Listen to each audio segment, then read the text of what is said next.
Hello everyone and welcome in my YouTube channel. So आज की इस वीडियो में हम बात करने वाले हैं HTML स्टाइल गाइड्स के ऊपर कि ऐसे कौन से तरीके हैं जो हमें HTML में अपनाने चाहिए एंड ऐसे कौन से वेज हैं जिनसे हमें बचना चाहिए। सो देखने के लिए चलते हैं स्क्रीन की तरफ। So let's have a look on my screen and let's begin.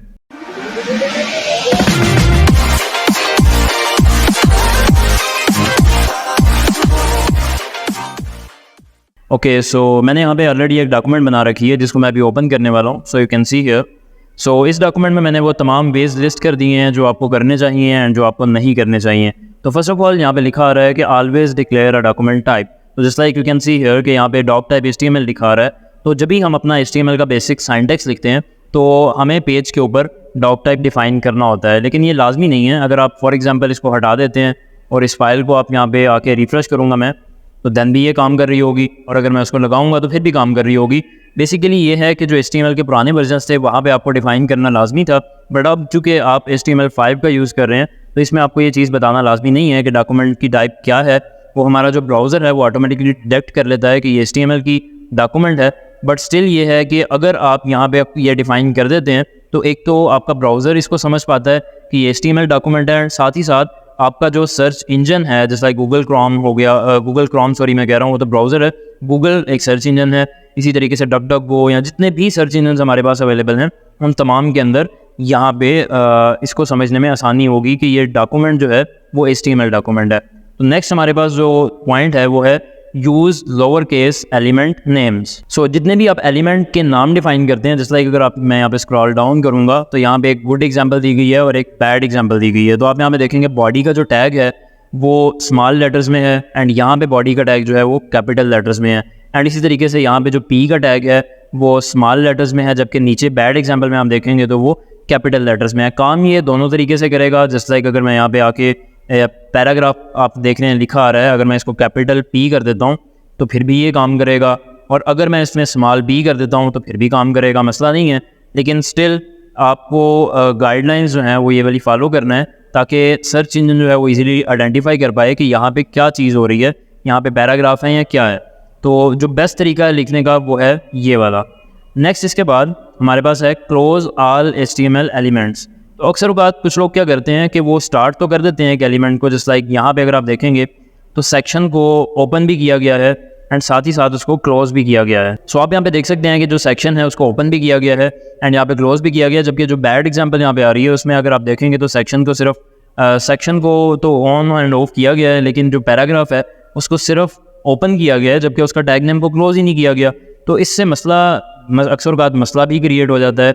उसकी रीज़न ये है कि फॉर एग्जांपल अगर मैं यहाँ पे आता हूँ, यहाँ पे आने के बाद मैं एक H1 लिख देता हूँ, H1 लिख के मैं इसका जो लास्ट वाला टैग है वो हटा देता हूँ एंड यहाँ पे कुछ भी लिख देता हूँ, तो अब अगले आने वाले जितने भी चीज़ें हैं वो H1 क्रिएट हो जाएंगी। तो आप देख सकते हैं अब ये एक छोटी सी गलती है कि हमने जस्ट वो जो H1 का टैग है उसको क्लोज नहीं किया, तो उसके बाद आने वाली जितनी भी चीज़ें हैं वो तमाम की तमाम H1 में कन्वर्ट हो चुकी हैं।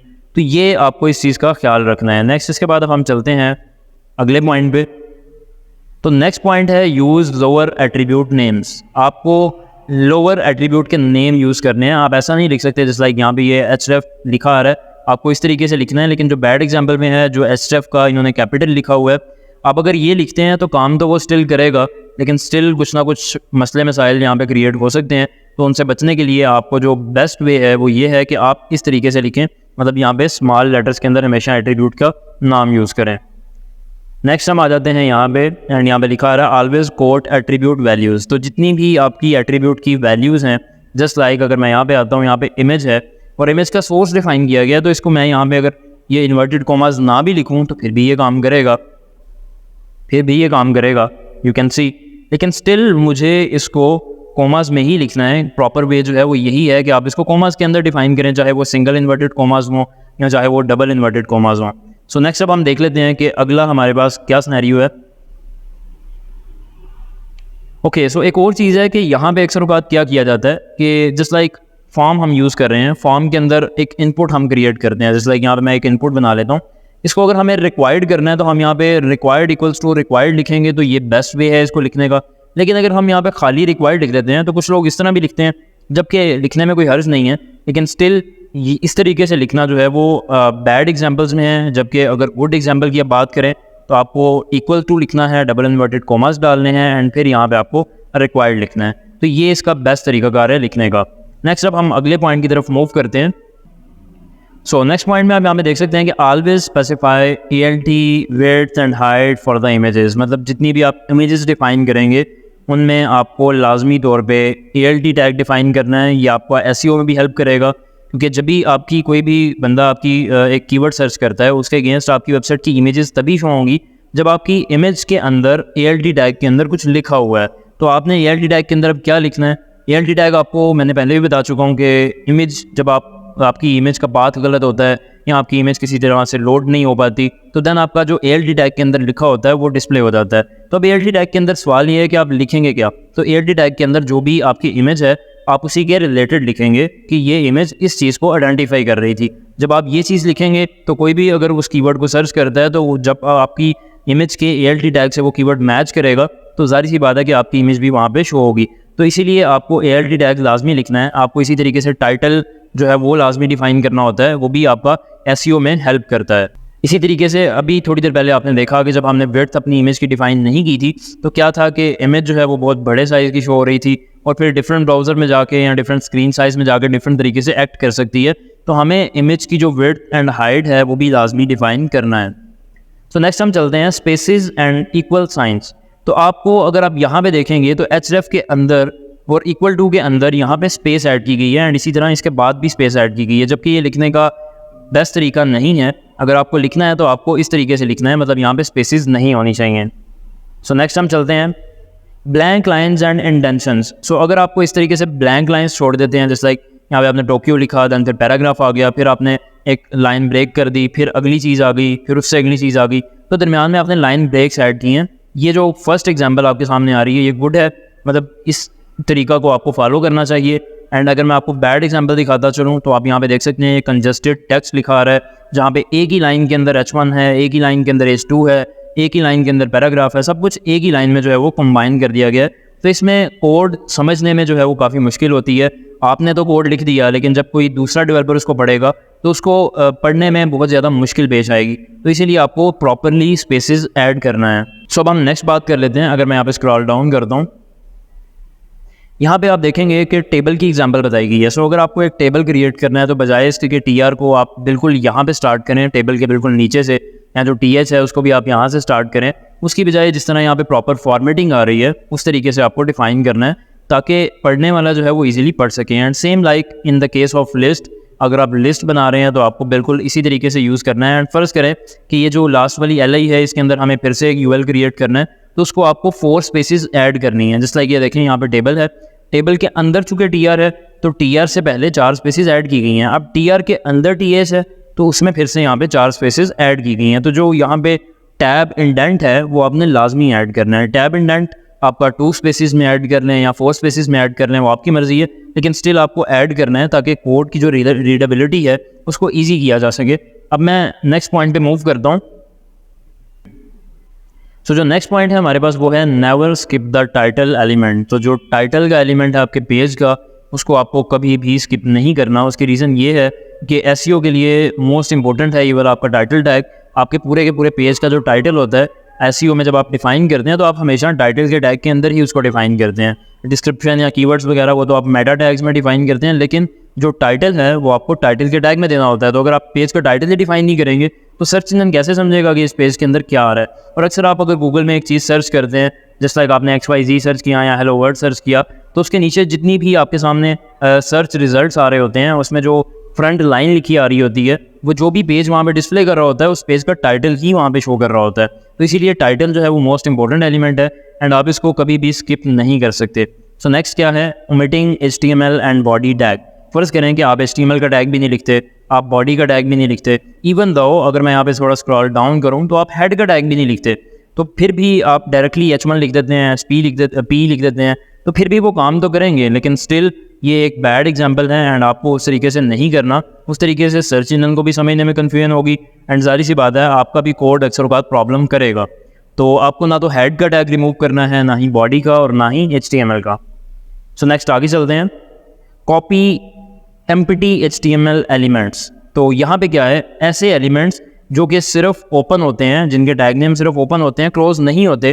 तो आप यहाँ पे देख सकते हैं कि जस्ट लाइक इमेज का टैग है, यहाँ पे इन्होंने मेटा की एग्जांपल दी कि मेटा टैग है, ये क्लोज नहीं होता, तो इमेज का भी टैग क्लोज नहीं होता। जबकि उसको क्लोज करने के लिए हम अगर HTML जो पुराने वर्जन थे उनकी बात करें तो वहाँ पे हम यहाँ पे लास्ट पे स्लैश लगाया करते थे। स्लैश लगाने का मतलब ये था कि ये क्लोज हो चुका है। लेकिन आजकल हमें ये टैग यहाँ पे जो स्लैश है ये लगाने की ज़रूरत नहीं है। तो आप इस तरीके से भी लिख सकते हैं, और जो आप अपना जिस तरीके से लिख रहे हैं उस तरीके से भी लिख सकते हैं। मतलब आप स्लैश ऐड कर सकते हैं या स्लैश के बगैर भी लिख सकते हैं, मसला नहीं है। सो नेक्स्ट हम आगे चलते हैं। ऐड द लैंग्वेज एट्रीब्यूट, लाजमी नहीं है लेकिन अगर आप ऐड कर दें तो बेस्ट है। आप अगर लैंग्वेज का एट्रीब्यूट ऐड करते हैं, lang equals to EN US, it means कि आपके पेज में जो भी लैंग्वेज यूज़ की जा रही है वो इंग्लिश है और वो USA वाली इंग्लिश है।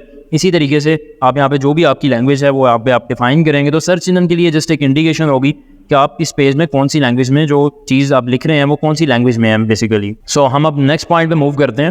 नेक्स्ट आप देख सकते हैं मेटा डाटा। तो मेटा डाटा में कम अज़ कम आपको मैंने बताया कि आप मेटा में अपने SEO के लिए डिस्क्रिप्शन, कीवर्ड्स वगैरह सब कुछ लिखते हैं, लेकिन कम से कम आपको मेटा टैग ये वाला आपको डिफाइन करना है, जिसमें आप 4 सेट डिफाइन करते हैं। 4 सेट मतलब कि करैक्टर सेट। करैक्टर सेट में बेसिकली क्या होगा, करैक्टर सेट जब आप डिफाइन करेंगे, यहाँ पे लिखा हुआ है UTF-8, तो आपके जितने भी डॉक्यूमेंट के अंदर करैक्टर्स यूज़ किए जा रहे हैं, जो भी आप वहाँ पे टाइप कर रहे हैं, उसमें जो करैक्टर्स आ रहे हैं, आपको पता है कि इंग्लिश के डिफरेंट करैक्टर्स हैं, रोमन के डिफरेंट करैक्टर्स हैं, हेब्रियो के अंदर डिफरेंट करैक्टर्स आ जाते हैं।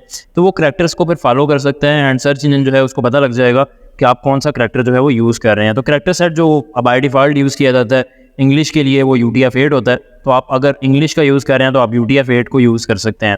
तो नेक्स्ट हमारे पास आ जाती है ऑप्शन कि सेटिंग द व्यू पोर्ट। तो अभी हमने कल की ही वीडियो में रिस्पॉन्सिव के बारे में देखा था कि हम किसी भी HTML के पेज को, इवन दो बूटस्ट्रैप के पेजेस को भी अगर हमें रिस्पॉन्सिव करना है तो हमें मेटा व्यू पोर्ट का यूज़ करना है। तो आपको Meta view port tag set करना लाजमी है। आपको मतलब अगर नहीं करेंगे काम तो करेगी वेबसाइट, लेकिन प्रॉपरली फंक्शन नहीं करेगी। डिफरेंट डिवाइसेस के अंदर उसका जो आउटपुट वो देगी वो सही तरीके से नहीं करेगी। जबकि अगर आप व्यू पोर्ट का टैग यहाँ पे सेट कर देते हैं तो वो थोड़ी बहुत जो है वो HTML के हिसाब से रिस्पॉन्सिवनेस उसमें आ जाती है। जिस लाइक हमने लास्ट कल की जो वीडियो है उसमें भी देखा था कि मेटा व्यू पोर्ट किस तरीके से काम करता है। तो अगर आपने वो वीडियो नहीं देखी तो आप उसको भी देख सकते हैं। तो अभी के लिए अगर आप यहाँ पे नेक्स्ट आ जाते हैं कमेंट्स। तो कमेंट्स का ऐसा है कि आप अगर सिंगल लाइन में लिख रहे हैं तो आपको जो यहाँ पे फर्स्ट एग्जांपल आ रही है इस तरीके से लिखना है, एंड अगर आप मल्टीपल लाइंस लिख रहे हैं तो फिर आपको इस तरीके से यहाँ पे कमेंट्स जो है वो डिफाइन करने हैं, लॉन्ग कमेंट्स। आपको ऐसा नहीं करना कि हर लाइन पे एक अलग जो है वो ये वाली ओपनिंग एंड क्लोजिंग करनी है। आपको अगर लॉन्ग आप कमेंट्स दे रहे हैं तो आपको सिंपल एक ओपनिंग करनी है एंड जहाँ पे आपको क्लोज करना है वहाँ पे जाके आपको क्लोज कर देना है, आपको बजाय इसके कि आप हर लाइन पे कमेंट्स ऐड करते रहें। सो नेक्स्ट आगे चलते हैं, यूजिंग स्टाइल शीट्स। तो आपको पता है कि CSS जो है वो आप 3 तरीके से लिख सकते हैं, एक तो इंटरनल, एक उसके अलावा हम लिख सकते हैं इनलाइन CSS, और उसके अलावा एक एक्सटर्नल। तो जो बेस्ट वे है CSS को लिखने का वो है एक्सटर्नल CSS। इसमें आप क्या करते हैं, एक अलग से फाइल क्रिएट कर देते हैं।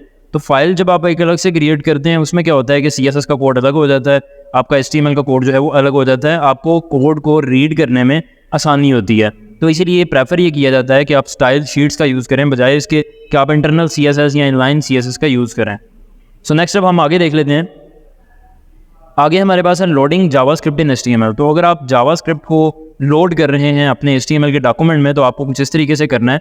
आपको आइडिया होगा कि जावास्क्रिप्ट का जब भी हमने जावास्क्रिप्ट लिखनी होती है अपने HTML के पेज में तो हमें उसके लिए स्क्रिप्ट का टैग यूज़ करना होता है। ये ओपन भी होता है एंड क्लोज भी होता है। यहाँ पे इन्होंने क्लोजिंग शो नहीं की लेकिन ये क्लोज भी होता है। और उसके बाद यहाँ पे हम सोर्स डिफाइन करते हैं। अगर तो हमें इसको एक्सटर्नल रखना है, अगर हम वैसे जावास्क्रिप्ट का कोड करना चाहते हैं तो हम स्क्रिप्ट के टैग्स के अंदर उसका कोड लिखते हैं। लेकिन अगर हमें इसको एक एक्सटर्नल जावास्क्रिप्ट की फाइल बनाना है जिसकी एक्सटेंशन .js होती है तो हम उसको इस तरीके से यहाँ पे लिंक कर सकते हैं src के एट्रीब्यूट के थ्रू। और इसमें अक्सर औक़ात हम टाइप भी डिफाइन कर देते हैं, टाइप इक्वल्स टू जावास्क्रिप्ट, जो कि डिफाइन करने की ज़रूरत ही नहीं है। हमें जस्ट इस तरीके से जिस तरह यहाँ पे लिखा हुआ है इस तरीके से हम स्क्रिप्ट का टैग जो है वो लिख सकते हैं। नेक्स्ट पॉइंट पे चलते हैं। तो हमारे पास आ रहा है accessing HTML element with JavaScript. मतलब कि अगर हम जावास्क्रिप्ट का यूज़ करते हुए HTML के एलिमेंट्स को एक्सेस करते हैं तो उनको किस तरीके से करना है। अगर आप यहाँ पे देखेंगे document gate element by ID demo लिखा आ रहा है और यहाँ पे भी डेमो लिखा आ रहा है, लेकिन इसमें D जो है वो कैपिटल है और यहाँ पे जो आ रहा है सेकंड लाइन पे वहाँ पे D जो है वो स्मॉल है। अब इससे क्या होगा, दोनों को अगर हम यहाँ पे लिखते हैं तो दोनों लाइंस का डिफरेंट मतलब जो है वो डिफरेंट है। और उसकी रीज़न क्या है, क्योंकि जब हम यहाँ पे डी कैपिटल के साथ डेमो लिखेंगे तो वो एक ऐसे आईडी को, क्योंकि यहाँ पे आप जो फंक्शन देख रहे हैं वो हम नेक्स्ट आने वाली अपनी वीडियोस में पढ़ेंगे जब हम जावास्क्रिप्ट का कोड कवर करेंगे, तो ये फंक्शन यूज़ किया जाता है किसी भी एलिमेंट को उसके आईडी के थ्रू पकड़ने के लिए। तो अब हम उसके आईडी के थ्रू उसको गेट कर रहे हैं, जबकि एक में हमने आईडी जो है वो डी कैपिटल के साथ लिखा है, तो ये फिर जो कैपिटल डी वाला आईडी होगा उसी को गेट करेगा। एंड यहाँ पे जो हमने स्मॉल डी के साथ लिखा है, ये स्मॉल डी वाला जो आईडी किसी का होगा उसी एलिमेंट को गेट करेगा। तो दोनों जो है यहाँ पे ये डिफरेंट चीज़ें हैं। नेक्स्ट इसके बाद हम अगली चीज़ पे चलते हैं, फाइल एक्सटेंशंस। सो आप HTML की जो फाइल्स क्रिएट करते हैं उनको आप ये भी एक्सटेंशन दे सकते हैं .html भी, और अगर आप .htm भी दे देते हैं तो फिर भी काम बन जाता है। मतलब आपके ब्राउज़र को समझ लग जाती है कि ये HTML की एक डॉक्यूमेंट है, लेकिन स्टिल आपको जो एक्सटेंशन यूज़ करनी है वो आपको .html ही यूज़ करना है। एंड इसके बाद .css आपके पास आ जाती है CSS की फाइल्स के लिए, एंड .js आ जाती है जावास्क्रिप्ट की फाइल्स के लिए। तो आपको ये एक्सटेंशंस जो है वो यूज़ करनी है। नेक्स्ट इसके बाद हमारे पास आ जाता है डिफ़ॉल्ट फाइल नेम्स। तो ये क्या है, जब भी आप अपने सर्वर के ऊपर एक फ़ाइल को रखते हैं, आप उसको ऑनलाइन करते हैं, नेक्स्ट आने वाली वीडियोज़ में हम देखेंगे कि हम वेबसाइट को ऑनलाइन या लाइव सर्वर पे कैसे शिफ्ट कर सकते हैं। तो जब भी हम लाइव सर्वर पे शिफ्ट करेंगे तो फ़र्ज़ करें हमारा डोमेन यहाँ पे जस्ट लाइक w3schools.com लिखा आ रहा है, या जो भी हमारा डोमेन है xyz.com, तो फ़र्ज़ करें हमारा डोमेन है xyz.com। अब हम उस पर एक फ़ाइल्स अपलोड कर देते हैं, और हमारी जो जितनी भी HTML की फ़ाइल्स हैं उसमें से एक फ़ाइल है default.html। तो उस फाइल को ओपन करने के लिए मुझे लिखना पड़ेगा xyz.com/default.html। जबकि अगर मैं ये चाहता हूँ कि अगर सिर्फ और सिर्फ xyz.com ओपन किया जाए और वो फाइल ऑटोमेटिकली ओपन हो जानी चाहिए, तो उसके लिए मुझे उसका जो नाम है वो रखना होगा index.html। तो जो इंडेक्स की जो फाइल होती है सर्वर उसको ऑटोमेटिकली ओपन कर लेता है, चाहे वो index.html हो या चाहे वो index.php हो या इंडेक्स के नाम से कोई भी एक्सटेंशन के साथ फाइल हो, ब्राउज़र उसको ऑटोमेटिकली ओपन कर लेता है जब आप उसकी URL को हिट करते हैं। तो ये बेसिकली वेज थे जिनमें आपको काम करना चाहिए या जिनमें आपको काम नहीं करना चाहिए। तो उम्मीद करता हूँ ये वीडियो आपको अच्छी लगी होगी। सो अगर आपको ये वीडियो अच्छी लगी तो आप इसको लाइक कीजिएगा एंड हमारे चैनल को सब्सक्राइब करें। सो मिलते हैं नेक्स्ट वीडियो में। थैंक यू, अल्लाह हाफिज़।